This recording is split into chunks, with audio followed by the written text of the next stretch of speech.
Сегодня я хочу сделать немного экспериментальное видео, и этот эксперимент заключается в том, что я хочу это видео записать и выложить в один день. То есть я хочу его записать сегодня и выложить тоже сегодня.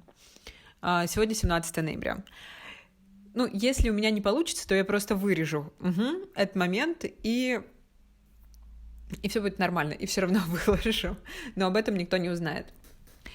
И сегодня я хочу немного порефлексировать, немного поговорить о том, что я делала на Ютубе этот год, что было интересно вообще, как сейчас выглядит мой процесс на Ютубе, и почему все-таки это классно, и что мне не нравится. Такие вещи тоже есть. В самом-самом начале у меня был Инстаграм. Да, я помню, я завела Инстаграм 6 июня, это День русского языка. Вы знаете мое отношение к Инстаграму, да? Если вы не знаете, то я сейчас расскажу. В общем, Инстаграм меня бесит. Мне не нравится вообще их подход, мне не очень нравится, и мне самой не подходит, что там все время нужно быть онлайн.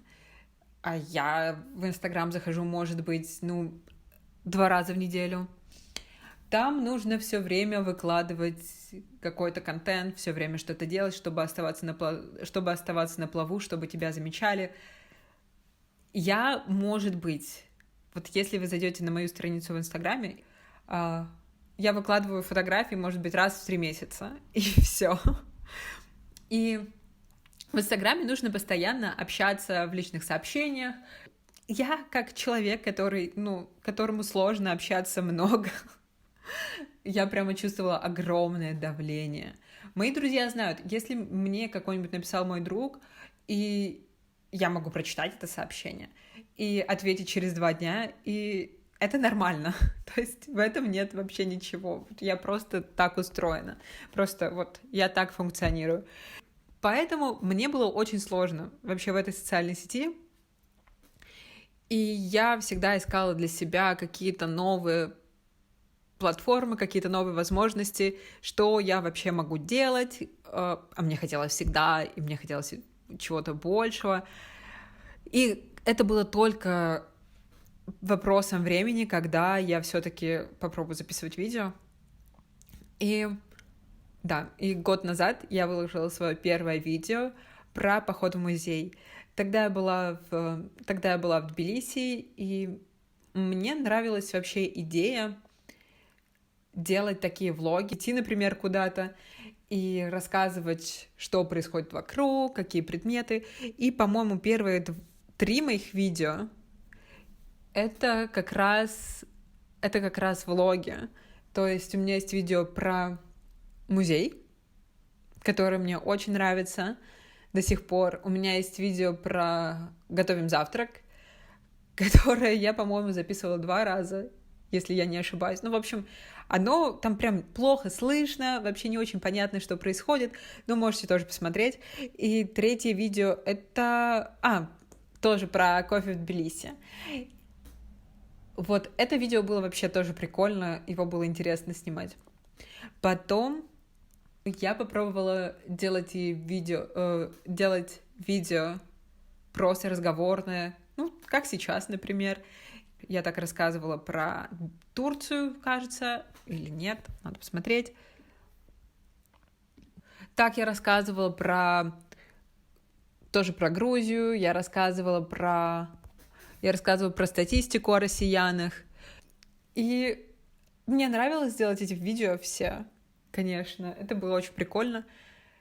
Но между каждым видео у меня был большой просто перерыв, наверное, перерыв в месяц, потому что я всегда пыталась, знаете, вот этот перфекционизм, потому что я всегда пыталась их сделать как-то очень... я бы не сказала прям качественно, но очень интересными и очень особенными. Мне никогда не хотелось делать видео, и вообще не важно, что это видео, не видео, без чего-то нового, без чего-то особенного.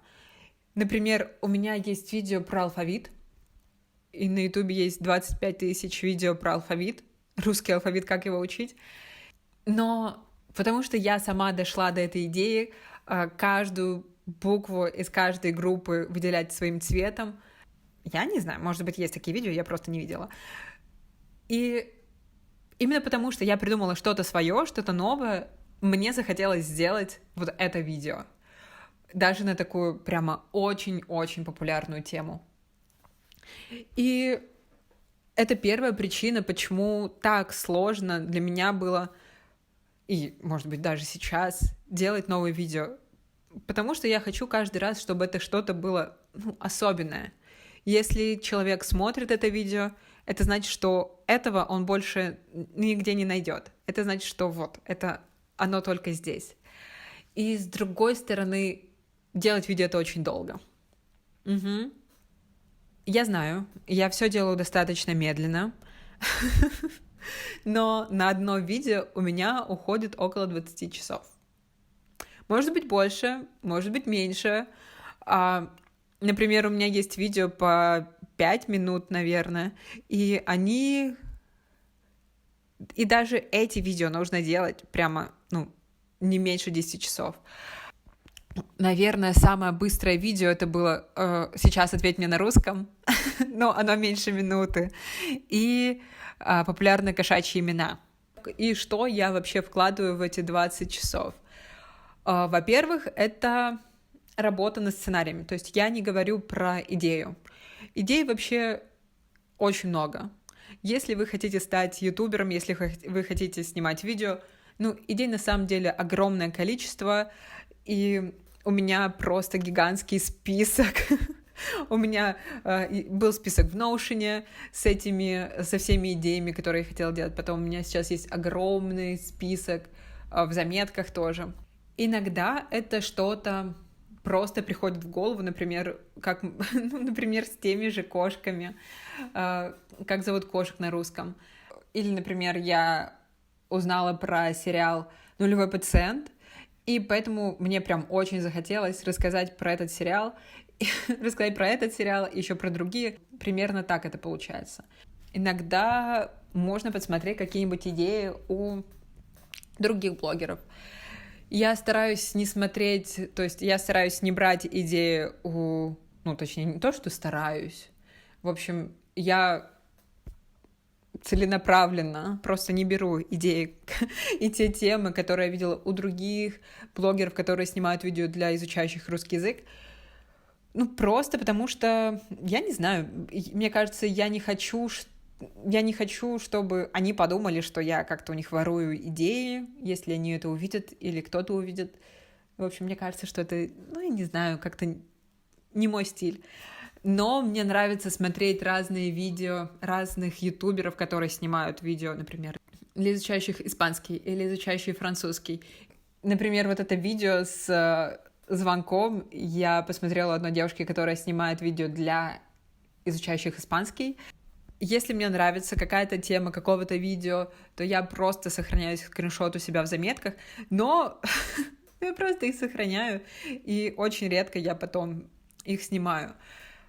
Например, на месяц я выбираю из всех этих идей 4 или 5 тем, которые мне было бы интересно снять в этом месяце.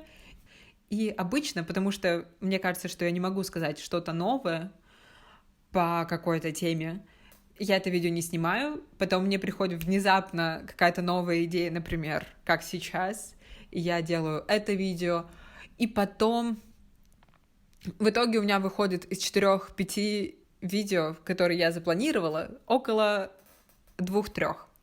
И вот тут начинается самое интересное, потому что после того, как ты выбрал идею, и ты готов ее записать, конечно, ты пишешь сценарий, я пишу такие заметки, что я вообще хочу сказать. Когда я только начинала, и по каким-то видео я просто писала полностью текст, и это сложно, потому что тогда в видео ты начинаешь этот текст читать, и ты обязательно сбиваешься. Особенно с моим зрением, я почти слепая, не почти, наполовину слепая, и я просто не вижу, что там написано, и, конечно же, я сбиваюсь, и мне надо записывать это снова, и очень сложно импровизировать. Например, вот сейчас у меня просто, это не предложения, такие отрывки идей, по которым я иду, и то я не вижу этот текст, блин. И второй пункт. План видео написали, хорошо, бог с ним. Потом нужно подготовиться морально и физически. Я перед видео всегда крашусь. Однажды к одному видео мне написали комментарий, что «Ого, вы так красиво выглядите, и даже совсем без косметики», но на мне был полный макияж просто. Я решила не отвечать на этот комментарий. Я не знаю, просто потому что не хотела разочаровывать человека. И вы будете смеяться, но у меня есть 2 видео, которые я не выложила. Я их даже не стала монтировать, просто потому что мне не нравился макияж, который я сделала. Там, конечно, был вообще кошмар. Ладно, я его, наверное, вставлю, но, прошу понять, простить, хорошо? И во время съемок вот со всем этим сценарием ты сидишь, волнуешься. Для меня до сих пор очень странно разговаривать просто в пустоту. Вот я сейчас начну об этом думать, и все, и весь настрой собью. Ну ладно. И из-за этого я еще чувствую себя очень неуверенно. Я произношу просто одни и те же фразы по нескольку раз, по 2-3 раза я произношу каждое предложение. Или что-то я говорю по-другому. В общем, это потом занимает огромное количество времени на монтаже. И именно поэтому я сегодня решила сделать такой эксперимент с минимальным монтажом, и я стараюсь сейчас говорить без переформулировок, знаете. Короче, увидим. Ладно, увидим. И мне кажется, что в монтаж уходит просто, часов 10, наверное, если не больше. Это кажется очень легко, но там нужно вырезать паузы. Там нужно вырезать вот эти всякие противные вот эти звуки. Потом нужно вырезать повторение. Потом нужно вырезать... Вот у меня глаз зачесался, я начала чесать глаз. Надо вырезать этот момент. И вообще следить, чтобы не было повторений. И чтобы вообще моя речь, она звучала однообразно. И вот здесь уже на это уходит очень много времени. Или кажется, что добавить просто вот эти слова с переводом очень просто. Нет, это не очень... это просто, но на это уходит очень много времени. И, Господи помилуй, это делают все люди, все ютуберы, и я в невероятном восхищении, и я иногда смотрю на видео и думаю, Господи, этот человек говорит без склеек. Или, Господи, этот человек делает так много склеек, как много времени у него ушло просто на это. Да, это начинаешь смотреть на видео совсем с другой точки зрения. Итак, все, у меня есть идея, я уже даже это сняла, я уже даже это смонтировала. Потом нужно подготовить это видео к тому, чтобы выложить. Ладно, здесь уже не так сложно.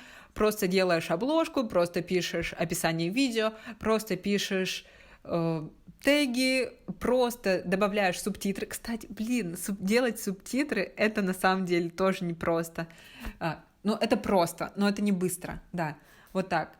Хорошо, что сейчас есть распознаватели речи, поэтому я просто аудио из видео отправляю на расшифровку, там искусственный интеллект мое видео как-то расшифровывает, понятно, что вообще коряво, но уже хотя бы не нужно писать с нуля, хотя бы ты уже просто редактируешь.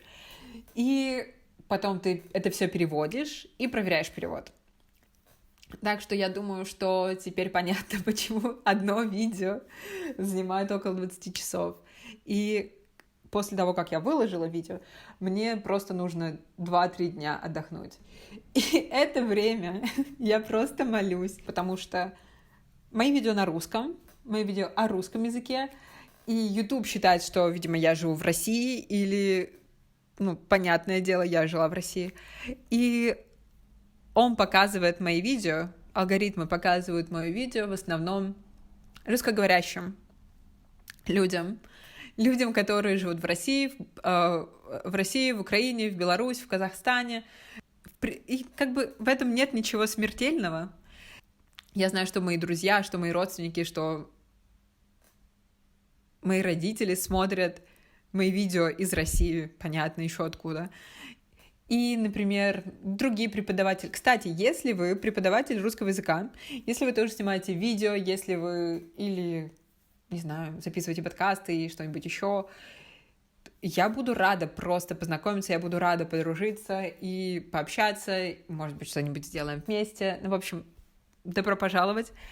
А если вы все-таки иностранец, который изучает русский язык и смотрит это видео, то, пожалуйста, сейчас отличное время, чтобы поставить лайк, чтобы подписаться на этот канал, если вы еще нет, или написать какой-нибудь комментарий, чтобы YouTube понял, что это видео, в принципе, для вас. Да, в общем, но я к этому всему отношусь достаточно философски, мне кажется. Главное, чтобы эти видео были полезны хоть кому-то, правильно?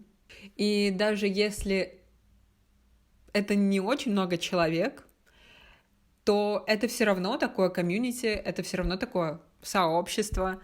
И мне всегда нравилась идея, собственно, сообществ, где люди не просто там смотрят какой-то там контент или что-то, и все. Но они еще помогают друг другу общаться. И в этом плане с изучениями иностранных языков вот эта помощь, она просто очень очевидна, и настолько это, мне кажется, вин-вин ситуация, потому что как могут помочь изучающие русский язык другим изучающим русский язык? Это просто общаться с ними. Как могут помочь носители, изучающим русский язык? Тоже просто общаться с ними. Да, и я вот, например, тоже так общаюсь. И поэтому потом еще я сделала чат, который на самом деле сейчас очень классный. И, ребят, привет, если вы смотрите это видео. Да, просто для общения на русском. Поэтому, если вы учите русский язык, добро пожаловать в этот чат. Мы там что делаем? Мы там созваниваемся каждое воскресенье. Иногда играем, обмениваемся мемами, фотографиями, просто обсуждаем что-нибудь про русский язык, или про новости, или про книги, или про еду, ну вообще про что угодно. Да, и это такое место, где можно и получать помощь в изучении русского языка, и самим помогать. Круто же, круто, я считаю. Да, еще бесплатно. Вообще, отлично. И вторая причина, мне кажется, что у меня много идей. Мне кажется, что у меня много классных идей. Вы знаете, если вы знаете, если не знаете, я сейчас вам скажу. Мне хочется и написать книгу. Я сейчас работаю над ботом, который... Я просто про это отдельно напишу, в общем, бота для изучающих русский язык. Потом мне хочется проводить и спикинг-клубы, мне хочется записывать видео, мне хочется делать подкасты, мне хочется делать какие-то материалы. У меня есть мои студенты, которым мне тоже хочется давать классные вещи. И поэтому мне хочется, чтобы люди тоже об этом знали, и вот этим все мои классные идеи были полезны, и были полезны большему количеству людей. Вот поэтому тоже, мне кажется, YouTube — это классная площадка такая. И про эти идеи мои я больше рассказываю у себя в Телеграм-канале, потому что, это просто проще. И вот за этот год, вот за эти 20 видео, которые я сделала, я узнала достаточно много про себя нового, интересного. Надеюсь, что я буду еще узнавать что-то новое, интересное. В общем, спасибо, что посмотрели это видео. Увидимся скоро, и надеюсь, что я его выложила сегодня же, 17 ноября.